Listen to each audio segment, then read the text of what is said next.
अपने जीवन के जोहरी स्वयं ही बने, क्या पता फिर ये मौका मिले ना मिले।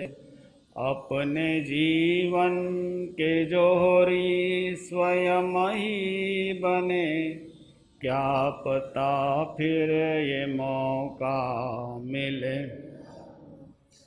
कितने नरकों में भटके फिरते थे हम, जब ये तिर्यंच मिला तो मारे फिरते थे हम।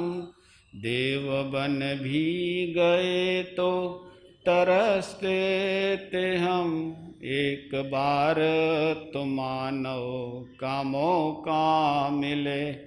अपने जीवन के जोहरी स्वयं ही बने, क्या पता फिर ये मौका मिले ना। आत्मज्ञाता बने, धर्मदाता बने, खुद में आके खुदा और विधाता बने। साधु संतों का हमको समागम मिला, अब तो आत्म का कल्याण पल पल करे। अपने जीवन के जोहरी स्वयं ही बने, क्या पता फिर ये मौका मिले। अनंत जीवों की रक्षा भी करना हमें, पाई अनमोल घड़िया लुटाना नहीं। जा रहा है समय घड़ी ये जन्म, जल्दी जल्दी सभी हम तैयारी करें। अपने जीवन के जोहरी स्वयं ही बने, क्या पता फिर ये मौका मिले। हम किसी के नहीं, कोई हमारा नहीं, तन भी अपना नहीं, कोई सहारा नहीं। कर्म जैसे करोगे वैसी डगर, समता भाव से जीवन सुहाना बने। अपने जीवन के जोहरी स्वयं ही बने, क्या पता फिर ये मौका। सपने सारे अधूरे ही रह जाएंगे, जाने कब दिन मेरे पूरे हो जाएंगे। जिंदगी का पल भर ठिकाना नहीं, चेत चेतर चेतन क्यों भूल रहा। अपने जीवन के जोहरी स्वयं ही, क्या पता फिर ये मौका मिले ना मिले। क्या पता फिर ये मौका मिले।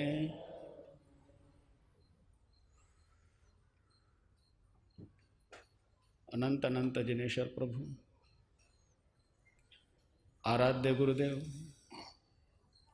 एवं अत्र विराजित परम आदरणीय परम श्रद्धेय पूज्य गुरुदेव के पावन श्री चरणों में सच्चा नमन।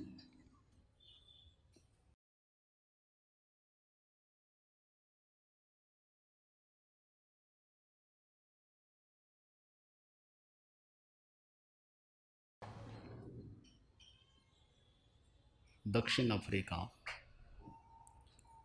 एक छोटी सी घटना से हम आज के विषय में थोड़ा प्रारंभ करें। साउथ अफ्रीका का नाम आपने सुना होगा।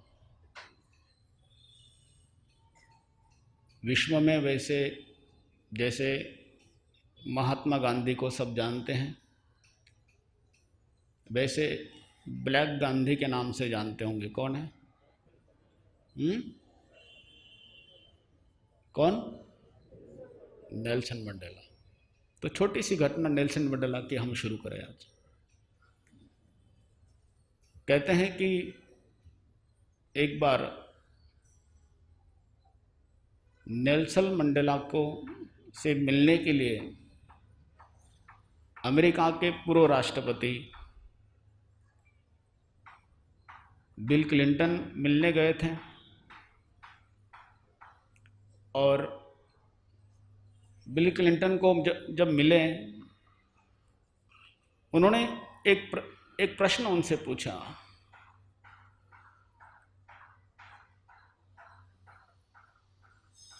रंग भेद को लेकर, काले गोरे को भेद को लेकर और प्रजाति से संबंधित जाति भेद को लेकर, इन दो बातों को लेकर आपका संघर्ष साउथ अफ्रीका में वर्षों तक चलता रहा और जीवन के 25%, 25% लाइफ आपने जेल में बिताई है। आपको हर बार सरकार उठा के जेल में डाल देती थी। बिल क्लिंटन ने नेल्सन मंडेला से पूछा कि वर्षों तक जब भी आपने एक आंदोलन किया, सरकार ने आपको उठा के जेल में डाल दिया। जब भी आपने कोई लोगों के लिए हित में कोई काम करना शुरू किया तो सरकार को लगता, गवर्नमेंट को लगता ये हमारे विरोध में कर रहे, उठा के आपको जेल में डाल दिया। उन्हें कहा कि जीवन के 27 वर्ष रॉबिन द्वीप, कौन सी जेल? रॉबिन द्वीप जेल थी अफ्रीका की। जीवन के 27 वर्ष आपने रॉबिन द्वीप जेल में बिताए थे। और प्रेसिडेंट क्लिंटन कहते हैं कि मैंने पता लगाया है कि वहां का जेलर बहुत कठोर था, बहुत अधिक कठोर था। वो आपको प्रताड़ित भी बहुत करता था, पीड़ाएं भी बहुत देता था। और मैंने यहां तक सुना है कि 27 वर्षों में आपने जितने कष्ट बाहर नहीं झेले, उससे ज्यादा कष्ट आपको जेल के अंदर मिले थे।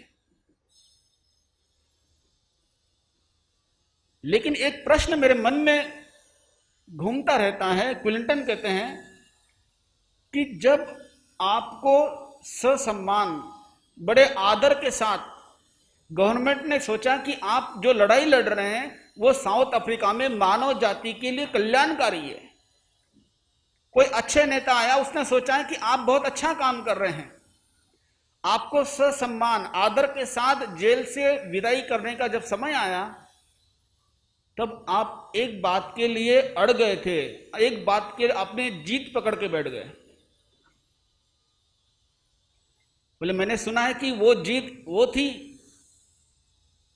कि मेरा यदि सम्मान समारोह यदि पूरे सरकार की तरफ से आम जनता में हो रहा है तो उस मंच पर मेरे साथ, मेरे बाजू में यहां का जो जेलर है वो बैठना चाहिए।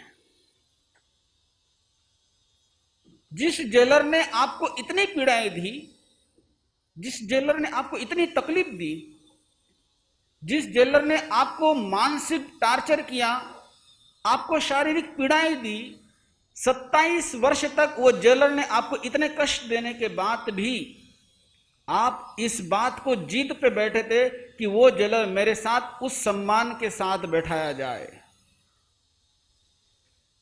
ऐसा कैसे? क्या वाकई में आपको 27 वर्ष में एक बार भी उस जेलर के प्रति मन में कटुता नहीं आई? क्या एक बार भी आपके मन में उस जेलर के प्रति कोई द्वेष की भावना नहीं आई? एक बार भी आपके मन में उस जेलर के प्रति कोई दुर्भावना नहीं हुई? आपको क्रोध नहीं आया? नेल्सन मंडेला बहुत शांत होकर मुस्कुराते हैं। उन्होंने अपने जीवन में, उनकी ऑटोबायोग्राफी है उसमें लिखा है, उन्होंने कहा कि 27 वर्षों में मेरे मन में बहुत बार आया, बिना किसी कारण, बिना किसी कुछ कहे फिर भी यहां का जेलर मुझे पीड़ा देता था, मेरी चीजें मुझे रोक देता था, कोई ना कोई कारण लेकर मुझे पीड़ित करता था, किसी ना किसी निमित्त से मुझे टार्चर करता था। उस समय मेरे मन में बहुत पीड़ा होती थी, मेरे मन में बहुत द्वेष आता था, मेरे मन में बहुत क्रोध, बहुत गुस्सा आता था। नहीं आया ऐसा नहीं है। क्लिंटन कहते हैं कि फिर इतने वर्षों का जो गुस्सा तो कैसे विदा हो गया। देखिए, प्रश्न करना भी एक खासियत होती है। मैं तो कई बार देखता हूं लोगों को प्रश्न करना भी नहीं आता, लोगों को आश्चर्य होता है। संतों के पास जाते हैं, धार्मिक स्थान पे जाते हैं और इतने उलूल जुलूल बातें, उलूल जुलूल प्रश्न करते बैठेंगे। आप कहाँ के हो, आप कहाँ जन्मे, क्या क्या पढ़ाई की, क्या क्या हुआ, अननेसेसरी क्वेश्चन है। आप पूछिए आपके जीवन में परिवर्तन कैसे आया, आपके जीवन में ऐसी कौन सी अच्छी बातें हुई जो जीवन परिवर्तन तरफ बढ़ गया, आपको ऐसा क्या लगा मन के अंदर कि आपने इस तरीके से बढ़ गए, आपने जीवन में ऐसी कौन सी बातें सीखी, कौन सी बातों का अध्ययन किया जिसकी वजह से कुछ एक आधा सूत्र बताइए हमें। हम ऐसे प्रश्न नहीं करते, हमारे प्रश्न भी उलूल जुलूल रहते हैं, व्यर्थ के प्रश्न। खुद का भी समय खराब करते हैं, संतों का भी समय खराब करते हैं। देखिए, क्लिंटन ने कितना अच्छा प्रश्न पूछा कि क्या आपके मन में कभी ऐसा नहीं हुआ। नेल्सन मंडेला कहते हैं कि हां, मेरे मन में बहुत गुस्सा था। कहते हैं कि जब 27 साल के बाद सरकार की तरफ से मुझे सम्मान से बुलाया गया और अगले दिन मेरी छुट्टी होने वाली थी, अगले दिन मुझे विदा करने वाले थे, कहते पूरी रात मैं उस जेल में सो नहीं पाया। कई रातें मैंने बड़े शांति से बिताई हुई वहां पर। वर्षों वर्षों जिस जेल में रहने के बाद मेरे मन में उस लास्ट अंतिम रात्रि कभी मैं सोया नहीं। रात भर मेरा युद्ध चल रहा था, मेरा संघर्ष चल रहा था खुद के साथ। कहते हैं मैंने हजारों लोगों को समझाया, मेरे शब्दों से, मेरे वचनों से, मेरे भाषणों से मैंने हजारों लोगों को परिवर्तन किया। सैकड़ों कार्यकर्ताओं को मैंने उनके मन को मोड़ दिया, लेकिन पहली बार लगा खुद से संघर्ष करते हुए मैं खुद को समझा नहीं पा रहा था। नेल्सन मंडेला कहते हैं मेरे जीवन में सबसे कठिन समय मुझे तब लगा कि मैं तो सबको समझा सकता हूं, लेकिन खुद को समझाना सबसे कठिन लग रहा था मुझे। मैं बहुत बार समझाता, अरे मुझे तो अब विदा लेना है यहां से, इस जेलर को छोड़ दो, इसके प्रति मेरे मन में छोड़ देता हूं, लेकिन फिर घूम घूम के मुझे मन में पुरानी बातें याद आने लग जाती थी। जितना मैं छोड़ना चाहता उतनी चीजें मेरे दिमाग में आ जाती थी। बड़ा संघर्ष हुआ, बड़ी कठिनाई हुई मेरे जीवन में,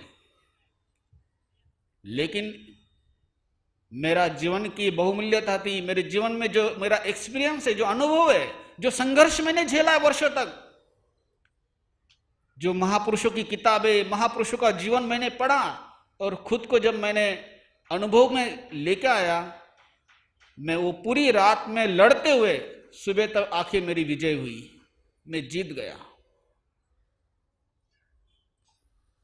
बड़ा कठिन समय था, खुद को समझाता जितना उतना कठिन लगता था।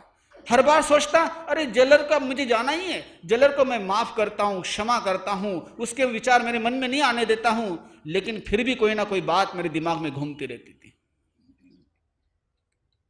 कहता नेल्सन मंडेला कहते मैं देख रहा था कि पूरी गवर्नमेंट, हजारों लाखों लोग मेरा इंतजार कर रहे हैं। मुझे ससम्मान में अखबारों में पढ़ता हूं, मेरे बारे में इतना सुंदर सुंदर बातें लिखी गई हैं। मुझे लिखा गया है कि मैं आजाद हो रहा हूं, मुझे ससम्मान इस जेल से विदाई दी जाती है।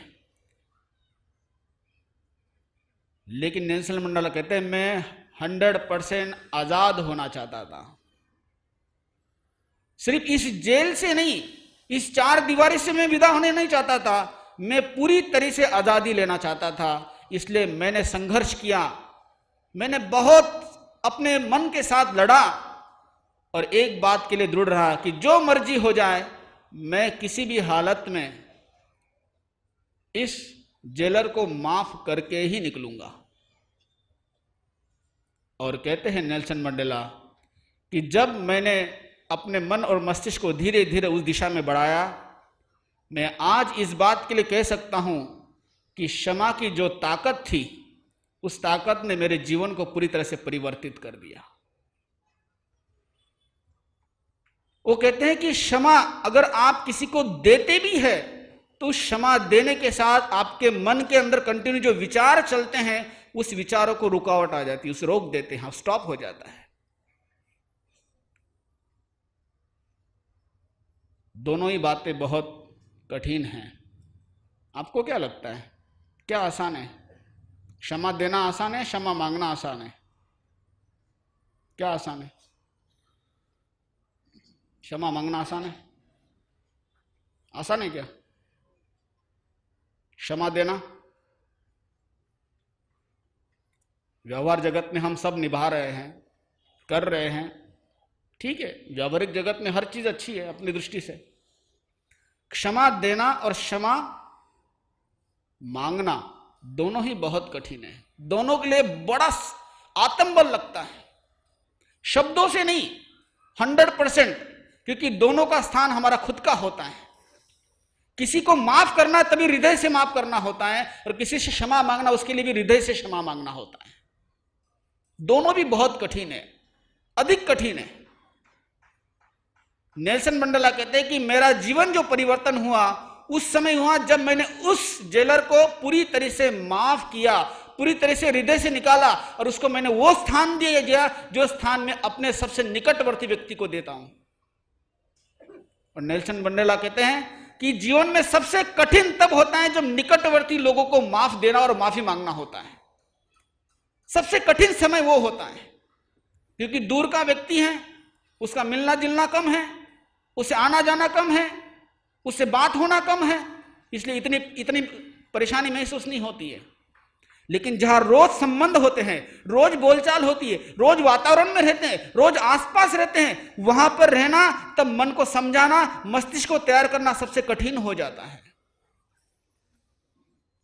लेकिन इस दिशा में यदि हम काम करते हैं तो एक बात का अनुभव हम ले सकते हैं। मैंने इस बारे में एक बात सोची है, कुछ 2-2.5 महीनों से मैंने इस पे थोड़ा सा अनुभव मतलब प्रयास किया है। बहुत अच्छा प्रयास है और मुझे उसके अच्छे प्रयास के अच्छे रिजल्ट मुझे खुद को लग रहे हैं। आपको विश्वास हो या ना हो, मैं जो बोल रहा हूं बिल्कुल सत्य है, इसमें 1% भी झूठ नहीं है। कोई माने या नहीं माने इससे मुझे कोई मतलब नहीं है, जो मुझे ठीक लगा मैं कह रहा हूं। मुझे लगा ये बात, जैन दर्शन में एक शब्द आता है साक्षी भाव का रहना। बहुत अच्छा शब्द है ये, साक्षी भाव में जीना। अगर आप जैसे डिफरेंस साइंस कहते हैं, उसे भेद विज्ञान कहते हैं कि शरीर अलग है, मैं अलग हूं। इसको सिर्फ दिन में 10-15 बार जब भी मौका लगे उसको आसपास घुमाइए दिमाग में। शरीर है तो सब है, शरीर है तो सारे लोग जुड़े हुए हैं, शरीर है तो सब लोगों से मेरा संपर्क है, शरीर है तो सब लोगों से मेरे रिलेशन के संबंध हो रहे, शरीर है तो सब चीज है, शरीर ही नहीं तो कुछ भी नहीं रहता। तो मैं अलग हूं, शरीर अलग है। जो भी कुछ होता है मेरा शरीर के साथ होता है, जो भी कुछ होते हैं मेरा ये शरीर बाहर है, इसलिए सामने कुछ हो रहा है। अगर आप थोड़ा सा भी प्रयत्न करोगे, मैंने किया, उसका एक अच्छा रिजल्ट मुझे लगा कि मेरे मस्तिष्क में अब बार बार वो विचार नहीं घूमते हैं, कुछ दूसरी दुर्भावनाएं मन में नहीं आती है। जैसे हमारे आसपास के लोग रहते हैं, अगर कोई बात हमारे आसपास हमको मन पसंद नहीं आती है, अगर वो बात होती रहती है, अगर हम सोच ले कि नहीं मेरा शरीर है ना इसीलिए सब चीजें हो रही हैं, तो मैं अलग हूं, ये सब अलग है, मुझे व्यवहार जगत में जी रहा हूं, व्यवहार जगत में काम चल रहे हैं, अगर कोई मेरी बात को काट रहा है तो ये मेरे हूं इसलिए बात को काट रहा है, मेरे से कोई संबंध नहीं इन सब चीजों का। आप प्रयत्न करके देखिए, थोड़ा लगेगा, एक 8-10 दिन आप करोगे तब आपको थोड़ा सा संकेत ऐसा लगेगा कि हां अच्छा लग रहा है। अब बहुत कम विचार ऐसे दिमाग में आते हैं कि जिससे हमारे अच्छे विचार भेद हैं हमारे, तो वहां पर क्या होता है, कहीं ना कहीं वापिस विचार टकराते रहते हैं। फिर अपने आप को क्षमा मांगने पर भी और क्षमा देने पर भी मन स्थिर नहीं रहता है, ये औपचारिकताएं हो जाती हैं।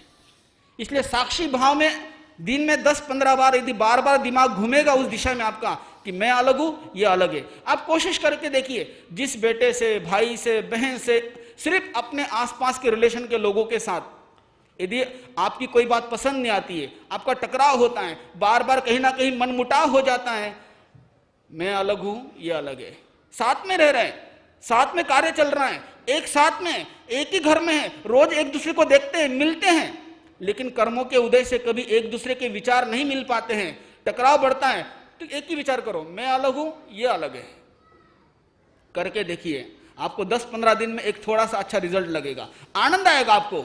1-2 दिन में नहीं महसूस होगा, ये 2-4-8 दिन में भी नहीं लगेगा, लेकिन आप करते रहिए, 10-15 बार दिन में आप सोचोगे तब लगेगा कि हाँ सही बात है, मैं अलग हूं, ये अलग है। तो उसकी बातें अपने पे असर ही नहीं करेगी, उनके कोई विचार मन को नहीं लग, हो सकता है सामने वाला व्यक्ति किसी अच्छे इंटेंशन से कह रहा है, लेकिन हमको फिर भी बुरा लगेगा। लेकिन जब हम सोचते हैं कि मेरा कोई संबंध नहीं है, मेरा कोई लेना देना नहीं है, ये शरीर है तो सब है, तो वहां पर मन में कोई कटुता पैदा नहीं होती है, तो वहां पर आसानी से किसी को क्षमा मांगी जा सकती है, आसानी से क्षमा दी जा सकती है। जब क्षमा देना और क्षमा लेना ये जब शिखर पहुंचना है तो मन निर्मल बन जाता है, विचारें कम हो जाते हैं, मन में कटुता कम हो जाती है, और फिर हमारे पास जो हमारी एनर्जी है, जो शक्ति है, उसका हम सदुपयोग कर सकते हैं। फिर मन स्थिर होता है, माइंड शांत होता है। मन जब स्थिर होगा, दिमाग शांत होगा, पीसफुल रहेगा, तो नए कर्मों का बंधन नहीं होगा, मुंह से अपशब्द नहीं निकलेंगे, ग्रीडीनेस नहीं होगा, क्रोध नहीं आएगा, अहंकार नहीं आएगा, ये चीजें धीरे धीरे परिवर्तन की दिशा में हम बढ़ने वाले बन जाएंगे। लेकिन तब होगा जब माइंड शांत होगा, मन स्थिर होगा। इसके लिए चाहिए कि मन में किसी के प्रति दुर्भावना ना हो, दुर्भावना के लिए चाहिए कि साक्षी भाव में जीने की हम प्रयत्न करें।